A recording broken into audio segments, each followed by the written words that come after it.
It's Monday, September 16th. Welcome back for another Flagship City Sports Talk brought to you by Quickfill.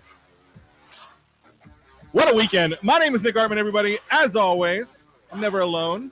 I couldn't do this alone. This would just be me talking into an empty microphone. I don't even know that I could turn the lights on in the studio without you guys. Sitting here in the studio, I'm joined, as always, by the Honorable Paul Adamczak. Paul, how you doing, man? I appreciate it. I had nothing to do with the lights or allowing you into the building, but I am happy to be here as well. Well, I just need somebody else to talk to. I need somebody else that actually knows sports because I'm just, I'm just a host. I'm just a talking head. So I need you for those things. I appreciate it. But to turn the lights on, to make sure that people can hear us, in the big chair, we have the great and powerful Rich Smith. Rich, how's it going, man? Not too bad. A beautiful day in Erie, PA, and looking forward to recapping the weekend. Listen, where is fall? Yeah, really. Listen, I'm a fat guy. I need cooler weather this time of year.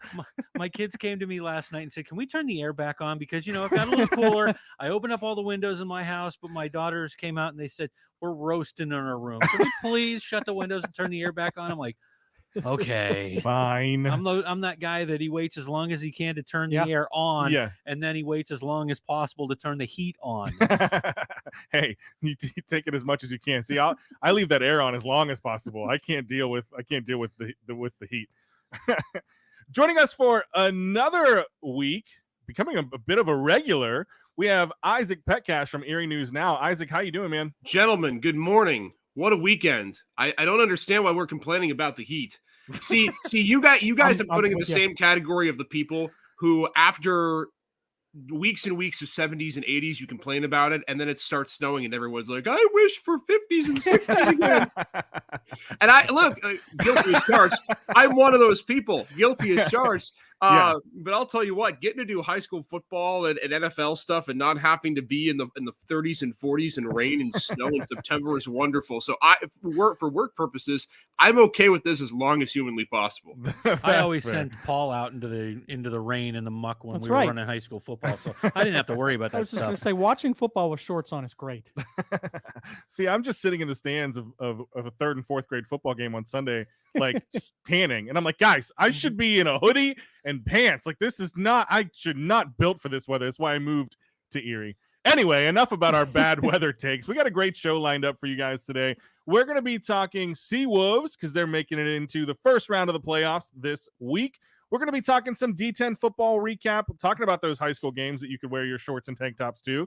And then we're going to wrap up talking about NFL Week 2 reactions over in the Rust Belt. So follow along with the conversation. You can find us live on Facebook, on X, on YouTube. Just look up, we're now part of the Gem City Sports Podcast Network. So you can look that up at Gem City SN, or just hop into YouTube and look at Gem City Sports Network and you will find us. All right, did I get all the announcements? I think you made them all. All right. Let's jump into the North Shore Rewind, brought to you by Duska's Funeral Home. All right, so let's go around the horn and let's just kind of pick. You can take this any way you want to. Pick a team, pick a player you want to highlight coming out of week 4 of the D10 football season. Paul, why don't you go first? All right, I wanted to start with this guy, Fairview senior quarterback Vinny Campoli. His 2 touchdowns highlighted his 115-yard rushing performance in a big comeback win over region rival Harbor Creek on Friday night. Final score 23-14. He was also efficient through the air, guys. Completed 5 of 8 pass attempts for 65 yards. But I wanted to bring up, I talked to one of the Fairview coaches over the weekend, and I wanted to single out Campoli because not only they were blanked in the first half, they were down 14-0 at halftime, but they credited this kid at half with the way he went to the coaching staff and said, hey, I want you to put the ball in my hands. I feel like I can run. Coach Soboleski and the offensive staff, they've been hesitant to do so following that knee injury last year. Well, down 14-0, he said, nope, I'm the guy. Give it to me. I will make the plays. And hey, 2 quarters, 2 rushing touchdowns. He did. He did it. Delivered. He delivered. Yeah. I mean, it's one thing to call it, but you got to deliver it at the same time. Right. Yeah. There's one thing to call your shot. It's another thing to hit that home run. So a big night for Vinny Campoli and the Fairview Tigers. 1 loss on the season, and it was a game that they probably shouldn't have lost. So they are right in the thick of it in Region 5. Yeah. Isaac, what do you think about Campoli? Did he call a shot? Was it something expected, unexpected? Yeah, and I can confirm that. I was actually at the game. And the funny thing behind the Friday night game is, so we try to get 2 games a night for high school football for Erie News Now. So I started at Iroquois, got a few minutes of that, then came over to Harbor Creek. It was 7-0. Huskies were driving right before the end of the first half, and they got that touchdown. So it's 14-0 at half. And I said, yeah, all right, I'll stay. We'll see what happens. Maybe Fairview gets 1 touchdown to get back in it, and Harbor Creek runs away with it. I have never seen in my life a team come out in the second half and flip a script as quickly and as efficiently as Fairview did. Yeah. And the one thing that Coach Soboleski said, to your point, Paul, is he said, look, we just had to rip the Band-Aid off. And at some point, despite the injury and the concern, you have to put the ball in your best player's hand. The other thing I thought was so interesting about Campoli that I don't think a lot of other quarterbacks in the area do this. Maybe it's Isaac Zeitz at GM. Maybe it's Davin Friedman at Cathedral Prep. I think Blaze Myers at McDowell probably has this authority too. Vinny Campoli is so good at audibling at the offensive line. The number of times where with 10, 9, 8 on the play clock, he would check, look at the defense, get into something that was more efficient and worthwhile for the offense to be in was pretty incredible. He's something else, man. And as he goes, so does Fairview, 2-0 now in Region 5. And it could be between them and Fort LaBeouf now for the front runners when they meet in Week 7. That's going to be a heck of a game. Yeah, Fort LaBeouf looking good again. We might have to fire up a Don Campoli drop and bring in some Godfather music here for future weeks if he keeps playing like this. Isaac, why don't you hit us with yours? What was your team player highlight of the week? Yeah, Nick, I think I may steal yours because we were talking before the show, but I think there are plenty of others, so hopefully you've got one on your paper here. How about Vinny Feliciano from Mercyhurst Prep? An under-the-radar guy at the beginning of the season because, of course, we knew the storyline coming into the year with the Lakers, losing Paul Johnson, losing a boatload of their running backs due to graduation and other circumstances. 262 on the ground and 4 touchdowns in a win against what was previously undefeated Seneca. We had Jack Corey on the show on Thursday. This Bobcat team was no joke. They were coming in really talented. Ryland Harwood was one of the, I think, top echelon quarterbacks in D10. And not only did Mercyhurst Prep score the ball with Feliciano, they shut him down on defense. And I think that was something that was really impressive to me. Feliciano had a couple of long touchdown runs, one from, I think, 96 yards it was, late in that third quarter that really put Mercyhurst Prep ahead for good. But this Laker team, credit to Jeff Root. He's a heck of a coach. And even despite the first few weeks where they stumbled against some really good teams, seems like they're back. And their running game is great, and it's led by Feliciano. So what an effort from him on Friday. 262 with 18 carries. That's an average of 14.5 yards per carry. What running back does that remind you of, gents? That's now graduated. Me in college football 25. how about Ethan Knox? Yeah, absolutely. I mean, those are Ethan Knox-esque numbers for a single game. So just incredible from Feliciano. Yeah, I mean, of course, a 96-yarder to take the lead in the fourth quarter helps that average, but man, gosh. The rare Al Bundy 4-touchdown game. yeah, absolutely. All right, you took one of mine, but that's okay because I know that I can always fall back on these guys to have a good discussion on a Monday morning. I know where this is going. Senior quarterback Isaac Zeitz went 16 of 25 for 261 yards and 5 touchdowns. And not even just to the second half of that ZZ Top connection, his brother Jacob, who hauled in 4 passes for 75 and 2 touchdowns, but Isaac had 5 touchdowns to 4 different receivers. This offense is spreading the ball around. They win 62-0 over Franklin. Coach McCormick has this offense just humming. This gives, you said this a couple weeks ago, Zeitz had what, 1,200 yards on the season last year? Yeah, like 1,206. Okay, through week 4, he's got 1,173 yards and 17 touchdowns in 4 games. This offense is humming, firing on all cylinders. You got to get out and watch these guys. I mean, have we used the phrase Madden numbers like before? I mean, 300 yards and 4 touchdowns per week. Yeah. And again, this is in about 2.5 quarters of work on a week-to-week basis. I think long-term, and I'm really nitpicking here, when you get to the playoffs, you're going to play good teams and you're going to have to play 4 quarters. I think outside of that, and the starting Lancers not having to play 4 quarters throughout the season thus far, I think that's their biggest opponent. They themselves are their biggest opponent right now, and I think that's a good thing. And a couple big games coming up against no Fort doubt. LaBeouf and Corey too, right? Is that right? Are they at Fort LaBeouf and Corey coming up the next couple weeks? Yeah, they got a couple big ones. I know Fort LaBeouf's in there. Corey's there. Keep in mind Meadville's there too. That's going to be a Thursday night game later in the season. Not quite sure what week it is. But that GM Meadville game is going to be so interesting because it's going to be a battle of the unstoppable force and the immovable object. Meadville's defense has been playing really well. They just put up a great effort against Oil City and basically shut them down. I'm curious to see how those two teams approach the regular season game because with due respect to the Oil Cities and Franklins of the world, it's in all likelihood going to be the 4A championship game. I don't think there's any doubt about that. Barring major slip-ups or injuries, I think it's GM Meadville.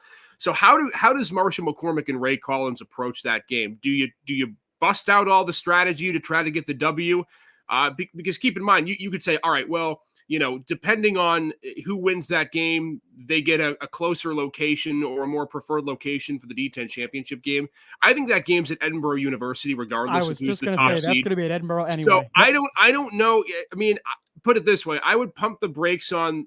I don't want to say the excitement over that game, but I do think that you're going to see a much more scaled down version of both teams' offense in that game because I don't think you're going to want to give much away.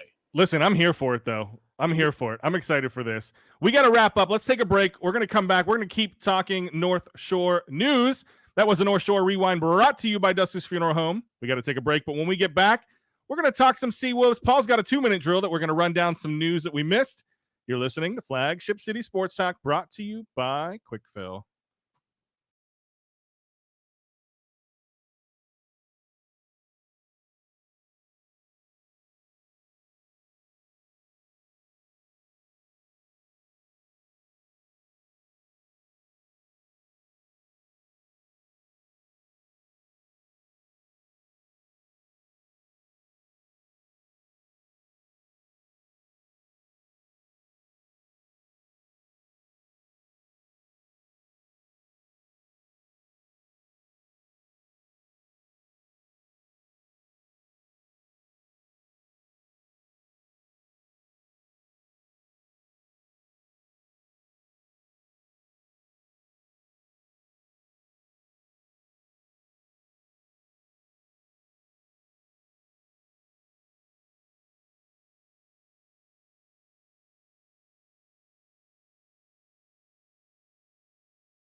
Welcome back.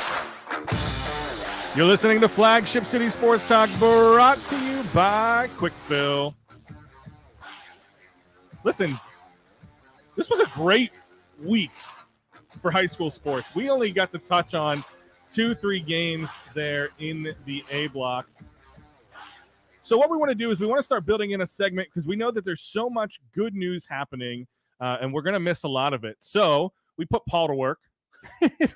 We said, Paul, dig us up some news, and we're debuting a new segment this week, and this is Paul's 2-minute drill. Paul, you ready? Okay. Go. All right, here's the 2-minute drill. Pitt football is 3-0 after a thrilling fourth quarter comeback in the backyard brawl versus West Virginia over the weekend, in which the Panthers came back from down 10 with under 6 minutes to play in the game. Eli Holstein has showed more in 3 games as a starter than Kenny Pickett did in 5 years.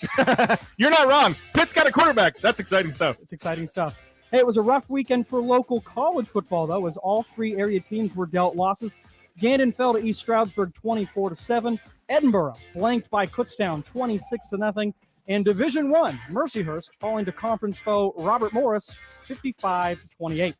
We'll be talking a lot more about that. You get to hear my football math coming up here shortly. Here it comes, math on the radio.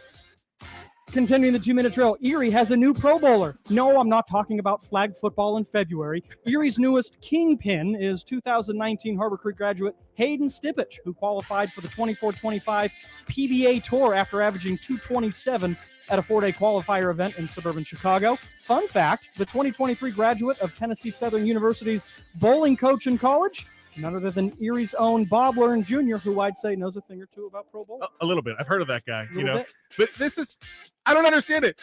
Bowling alleys are shutting down all over the country. Bowling is thriving in Erie County. It's incredible. You love to see it. Somebody else, not quite on the Mount Rushmore, but in some Mount Rushmore news, Kayla McBride became the first player in Minnesota Lynx history with 100 three-pointers made in a single season. The 11-year vet recently moved into 9th all-time in WNBA history with 607 made three-pointers in her career. That's good. This is pretty good. She's That's about good. 800 behind Diana Taurasi, though, who has first place. Listen, anytime she's good. She's pretty good. Hashtag analysis. Can I throw this one in? It's a Absolutely. 2-minute and 15-second drill. Yep. The Iroquois School District is appealing a Week 1 football forfeit after it was discovered that ineligible players may have participated in the game. The district claims miscommunication with District 10 officials led to the rule violation, while PIAA confirmed there's no formal appeal process, but acknowledged Iroquois can request a bylaw change. Superintendent Shane Murray emphasized that student athletes are again being unfairly punished due to adult administrative errors. I feel like if it wouldn't cost them another violation, they should just come out with giant red targets on the back of their jerseys. I mean, it's hard not I to was You're the say. only one not who thought wrong, that, man. actually. I mean, yeah, we don't need to get into that. We got some positive stuff we want to talk about, but If this show had a 5th block, I would be going hard. we'll call that the TKO with There you go. Paul Adams. I like it. I'll come up with a song and dance for that one too. Listen, any chance I get to press some more buttons, I'm down. No, that's a tough one for them, but hopefully we'll keep an eye on that appeals process Yes. too. Yeah. All right. In good news, let's wrap up. This is kind of the last piece of local news that we really want to get to today, and it's that the Seawolves are going to the playoffs. Now, that's not new news. We've known that since about the halfway point of the semester. You can tell I'm back into teaching mode in the season, but it's still exciting nonetheless. On Sunday, the Seawolves finished the regular season with a wild 5-4 walk-off win over Bowie in 10 innings. This is just kind of a cool way to end the season, and maybe this wraps up the Seawolves season as a whole. But in the 10th inning, Erie's first baseman, Austin Murr, pitched for the Seawolves because the Seawolves had no more available relievers in the game. Murr not only just, was there to throw fastballs, he picked off Bradfield Jr., who was the free runner for the first out. So not only is he, you love to watch a position player pitching, but he picked somebody off in the 10th inning. Well, he wasn't done there yet. Hodo walked with 2 outs and stole second. He scored on a single by Willems. But Murr led off the bottom of the 10th against Keegan Gillies. With Lee as the free runner, Murr tripled to the fence in right center to tie the game. Benscom's relay throw to third base on the triple got away from Ryan Higgins and allowed Murr to trot home with the winning run. So in the 10th inning, first baseman Murr comes in, pitches, gets the win by, the triple error, but then he also gets the win as the pitcher. This is just a crazy way to kind of end the Seawolves season. Isaac, let's bring you back in here. What are your thoughts on the Seawolves season and kind of how things wrapped up before we get into some future talk? Well, first and foremost, I'm going to reiterate this point, and I think everyone who watches and follows this team on a daily basis will agree with me. Gabe Alvarez should be in the major leagues yesterday. Yeah. The way that he has been able to manage this team despite injuries, despite call-ups in the last 5 weeks of the season has been incredible. And it's now 3 straight playoff appearances in 3 years for Gabe. And if they're able to beat Akron in 2 or 3, it'll be 3 straight Eastern League Championship Series appearances. You look at the makeup of this team, and it was so fascinating because for 5 months of the season, really all the way up until the beginning of August, this team had the same starting 9 in their lineup nearly every single game. They had a very similar rotation. No one was really getting called up. No one was really getting set down. And then the injury bug comes in. Other circumstances come in. And some of your best hitters, whether it be Trey Cruz, how you lead Jake Holton, unavailable. You look at some call-ups, of course. Jackson Jobe gets the call-up to AAA. Ty Madden, the same thing earlier in the season. And so this is a lineup that's much different. And I think, the Seawolves would be perfectly upfront with saying, look, we don't have the same firepower that we did 3 or 4 weeks ago. Some of the guys that you're going to see in the playoffs are going to need to be guys who step up that did not early in the season. I think you mentioned Austin Murr is going to be a big one. Some of the mainstays who are still there, whether it's Eliezer or Alfonso, Carlos Mendoza, Gage Workman's going to be a huge piece of this offense. Yep. Chris Meyer sitting there at first base, that's going to have to be that cleanup power hitter for the Seawolves. And then you look at the pitching staff, which the starting pitching staff is really interesting. Wilkel Hernandez just got put on the developmental list. So he not going to be available for the playoffs. Of course, Jackson Jobe no longer with the squad.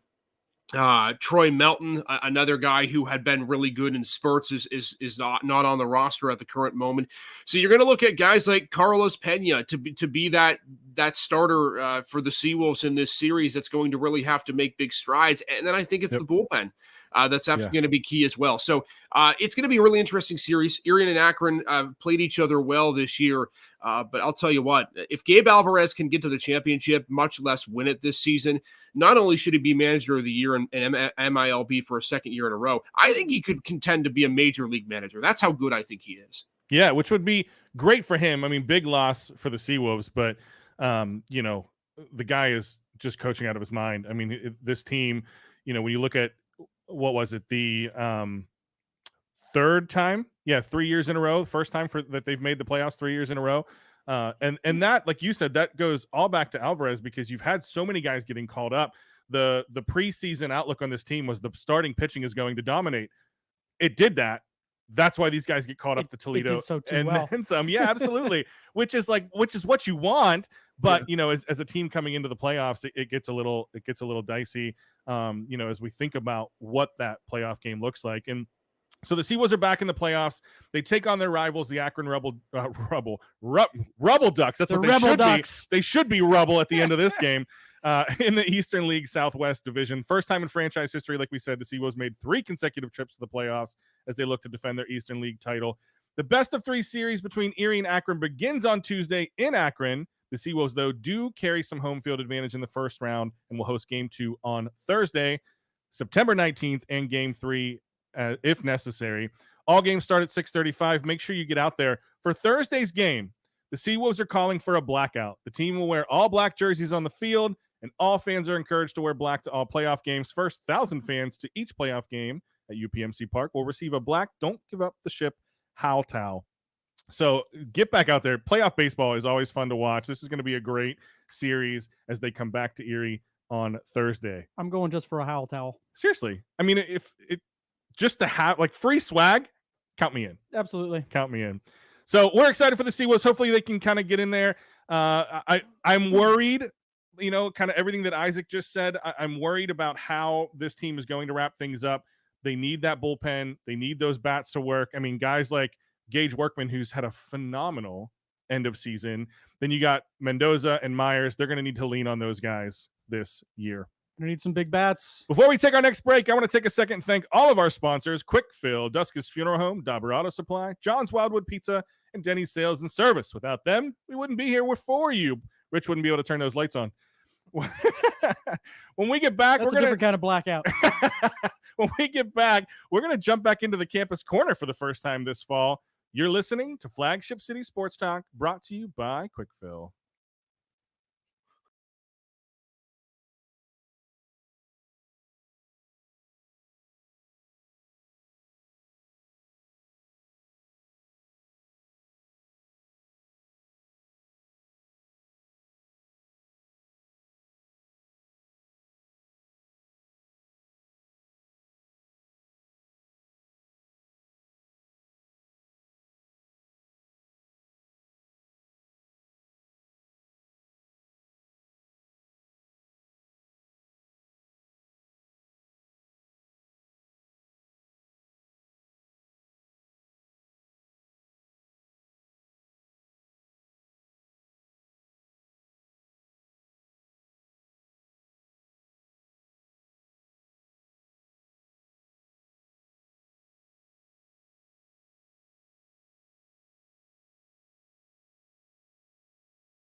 Hit it.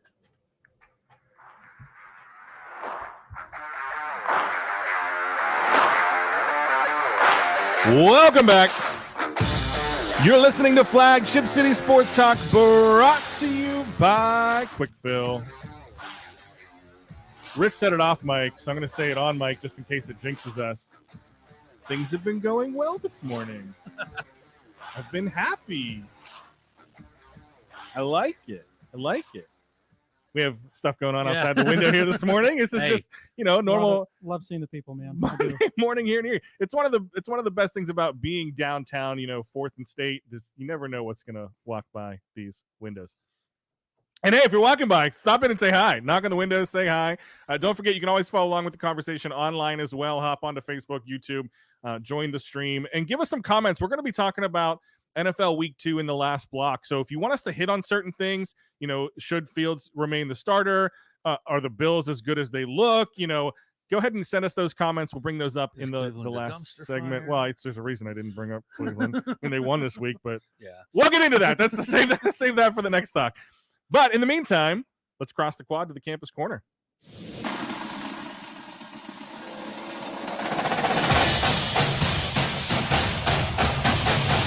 Still, I said this earlier too, still my favorite transition. Yeah, that's the best drop in for sure. Gets me excited. It feels like college football. It does. the only way I can keep a beat. Unfortunately, local college football has not been that exciting. But let me start here, okay? On September 7th, Edinburgh beats Robert Morris 23-21. Huge win for Edinburgh. I felt bad. I kind of beat them up a little bit after game 1, and I was worried about the future of the team. And then they respond. Thing is, you weren't the only one. I know. Well, yeah. I know, but but they respond well. They come back and beat Robert Morris, who is a tough team coming out of the NEC. Then on September 13th, Mercyhurst, so this is a week later, Mercyhurst falls to Robert Morris by a score of 55-28.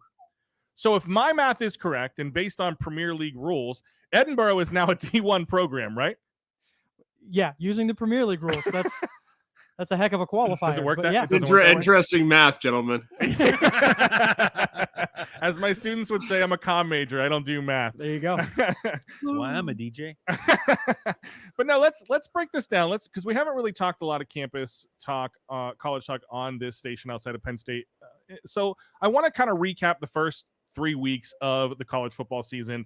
And let's start with Mercyhurst, because I think that's our biggest story right now. Not necessarily because they're playing really well, but the fact that this is their first season as a D1 team. So if we just kind of recap, great game 1, they win 28-25 against Wheeling, lose a heartbreaker against Howard. They really looked like they were going to pull out that win, and unfortunately they lose by a score of 32-31. And then, of course, Robert Morris over the weekend, 55-28, like we just said. So they're off to a 1-2 start on a bit of a losing streak. Is this kind of what you guys expected from a Mercyhurst team their first year in D1? Or, what are some things that you're seeing here coming out of the Hill?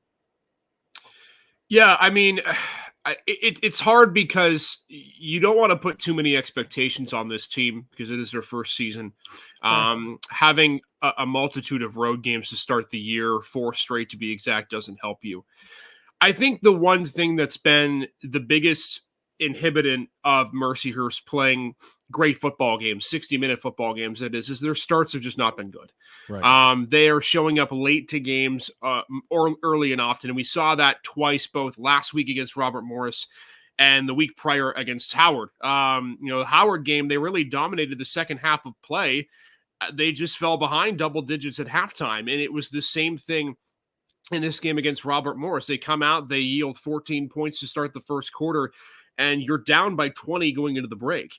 I mean, there's not really a scenario where, unless you are a juggernaut who has 5-star talent at every position, you're not in a position to win games when you're down by multiple scores. And so I think for Ryan Remedio's team, it almost seems like there's a bit of a feeling out process at the beginning, and they're just yielding too many points. If it's a 14-7 game last Saturday, even if they're down, let's say 21-14, 21-17 at halftime, you like your chances coming out of the break. I just don't think when you're down by 2-3 touchdowns, Adam Urania could spin it for 4 touchdowns in the second half, and you're still not going to be really in the game. So there are glimpses and glimpses of really good play from this team. It's just they're putting themselves in so much of a hole. There's really not a lot of time to be able to dig out of it. Yeah, I like what I'm seeing from the offense, scoring roughly 29 points per game, but it's that defense. They don't have enough, at least on paper, enough offensive power to overcome a defense that's letting up 37 points a game. So when you move up to this level, and granted, I know what people are going to say, this is the NEC. This isn't like it's Big Ten or the SEC. Okay, it's still Division I football. Right. It's still jumping up a level. So that defense needs to tighten up if they want to keep the Lakers in these games. I mean, Urania has been playing pretty well. I won't say mistake-free football, but moving the offense up and down the field. But it's you're gassed by the end when you're driving, you're trying to put these drives together, you score, and then your defense is just putting you right back behind. I think that's tough for any team to overcome. I don't want to hammer the defensive point too much, but you both are correct. I think, Isaac, you put it well right out of the gate. You said the expectations of this team shouldn't be too high, and they really shouldn't be. They were a sub 500 team going back 3 years in a row coming into this season.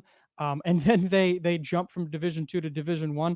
I don't think the expectations should have been celestial to start the season. Sure. But I will say they won the first game against a Division I school. Wheeling University put 28 points on the board. Defense only allowed 25. And they get a close loss against Howard at Howard the following weekend, 31-32. Offense, again, 31 points on the board. Defense allows 32.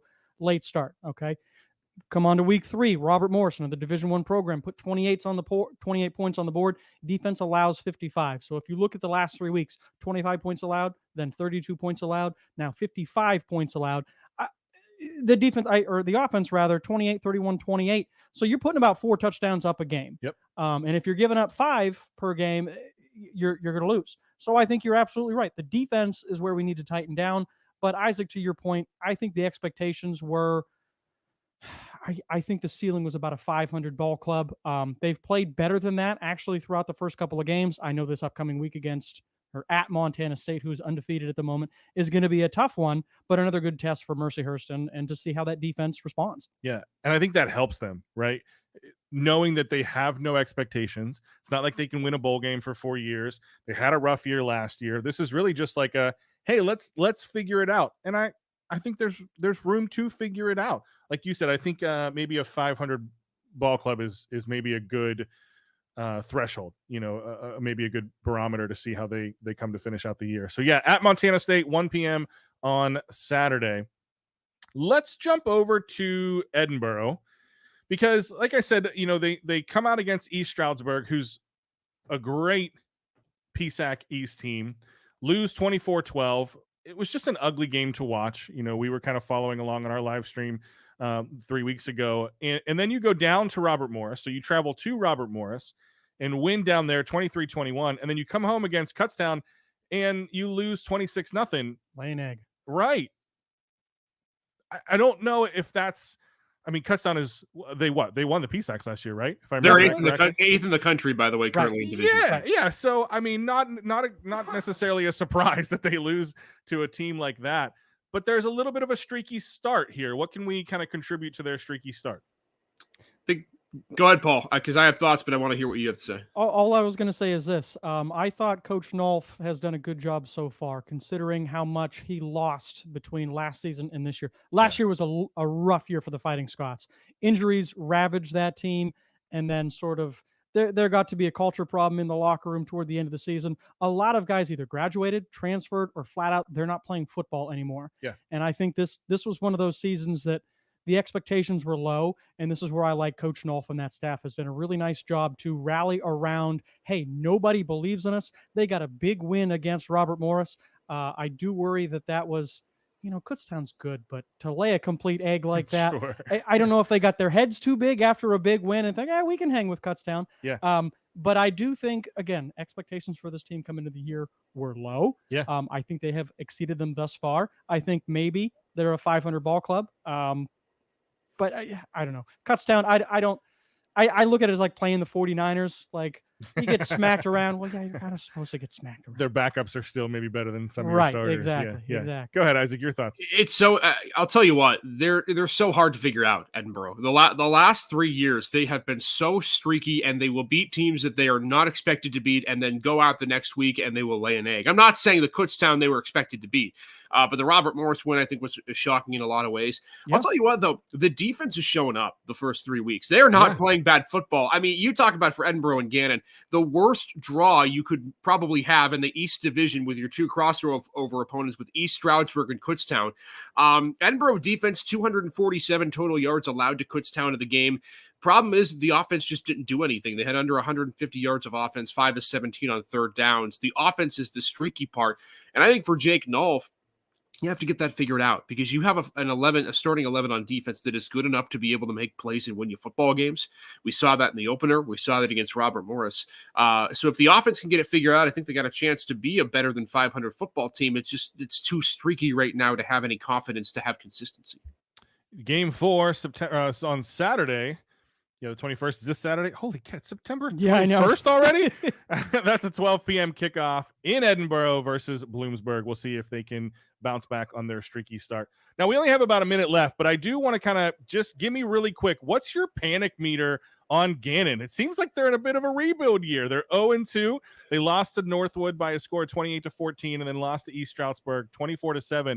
On a scale of 1 to 10, what's your panic meter for Gannon this year, guys? I hate to jump in, guys, because I was the one who I actually called the game there, so I got to see the offense. The defense, my panic meter is a 0. They were just fine. The offense, it's a 9. Ooh. They had 7 drives, Gannon, that crossed the 50-yard line. 3 of them in the red zone. They scored 7 points. And so, to me, it is extremely concerning because this team knows how to get across midfield. They just can't finish drives. Yeah. And they don't have a kicker that's confident enough to be able to make field goals, probably outside of 40, 45 yards. Yeah. So that's a number that concerns me. If this offense doesn't finish drives, they're not going to win a ton of football games. Yeah, it's going to be trouble, man. We'll have to see. And not an easy game against Kutztown on Saturday either. So real quick, Paul, panic meter. 8.5. 8.5. I'm about there too. 8.5, 9. Maybe chalk this up to a rebuild year. We got to take a break, but when we get back, we're talking big leagues, NFL Week 2 storylines coming up. Send us your comments. We want to know what's going on. What do you want to find out? Should Fields be the starter? Is Josh Allen enough? Send us some comments. Facebook, Twitter, X. You're listening to Flagship City Sports Talk, brought to you by Quick Fill.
Welcome back. I try to beat that. I try to beat that bass drop every time. It's like my own personal goal. You're listening to Flagship City Sports Talk, brought to you by Quick Fill. We talked high school. We talked college. You know we're going to talk about the NFL. Let's get into the Rust Belt rundown.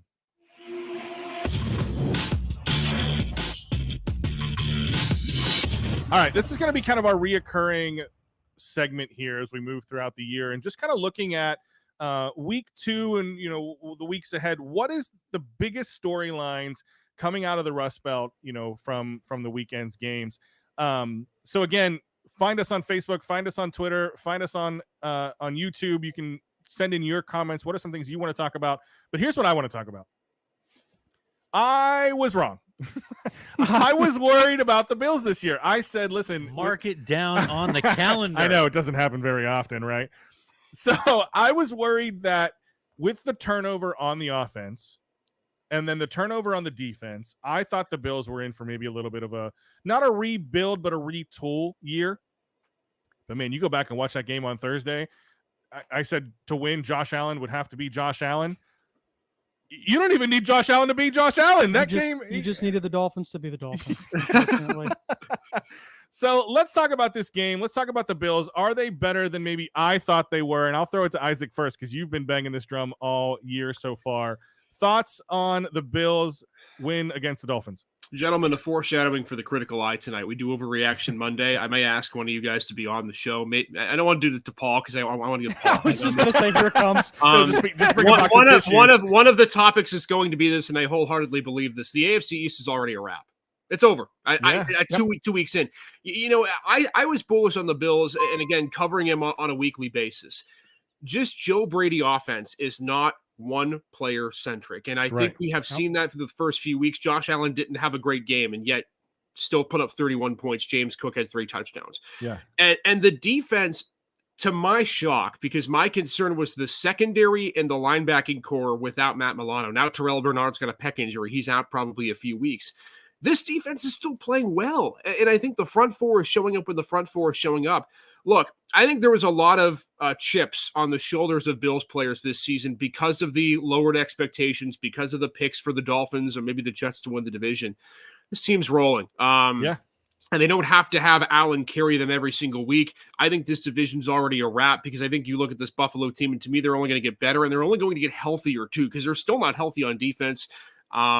They're scary and probably a top 3 or 4 team in the AFC. Yeah, not healthy on defense and losing Bernard tops, or is tough for them, but that didn't necessarily stop them. Paul, our resident Miami Dolphins fan, how say you?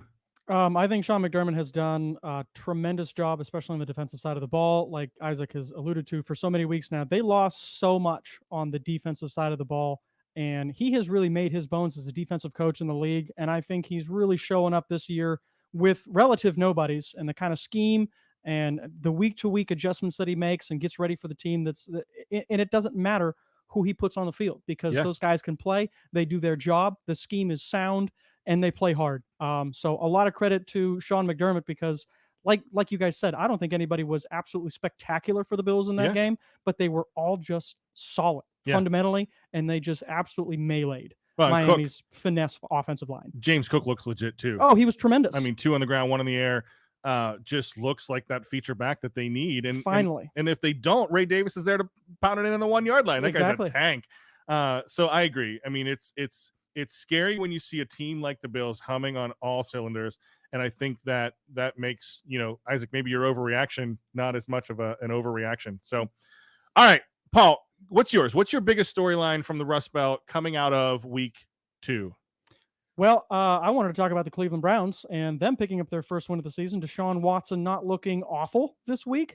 That's an upgrade. I was going to say, he could have been a whole lot worse. And actually, there were a few plays in that game. Had the ball been, 1 inch lower or 1 inch to the left, or, the defense can actually hang on to something.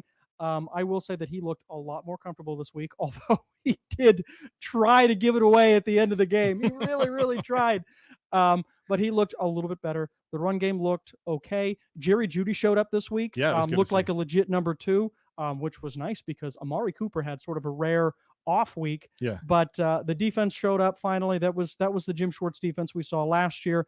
The Browns are going to be favored in 3 of their next 4, the Giants, the Raiders, and the Commanders, before they go into Philadelphia on October 13th. But the Browns could legitimately be 4-1, and maybe Deshaun Watson has some time to get in a groove and really start playing like the Deshaun Watson of Houston, the Deshaun Watson of old.